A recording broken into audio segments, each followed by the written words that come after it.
Welcome to the channel. Today, we're diving into the story of the legendary Mazda RX-7, tracing its roots back to 1968. The RX-7 has become an icon in automotive history, known for its sleek design, innovative rotary engine, and incredible performance. While most associate the RX-7 with its later years, 1968 marks an important chapter in the evolution of Mazda's rotary technology. Mazda's dedication to the rotary engine began in the 1960s, with their groundbreaking development that led to the RX lineup. The RX-7, introduced years later, owes its heritage to the pioneering engineering of this era.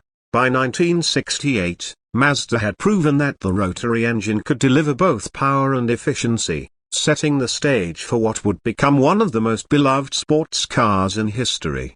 The early innovations of the rotary engine gave the RX-7 its signature lightweight, high-revving performance. Its design, paired with Mazda's commitment to pushing boundaries, created a driving experience that enthusiasts around the world still treasure today. While the RX-7 itself wasn't released until 1978, the groundwork laid by Mazda in the 1960s is what made it all possible. If you're a fan of classic cars, innovative engineering, or just love the roar of a rotary engine, the RX-7 is a car that deserves to be celebrated. Its legacy is a reminder of how bold ideas can change the automotive world. Thanks for joining us on this journey through automotive history. Don't forget to like, comment, and subscribe for more amazing car stories and trends. Let us know your thoughts about the Mazda RX-7 and its incredible rotary legacy. See you next time.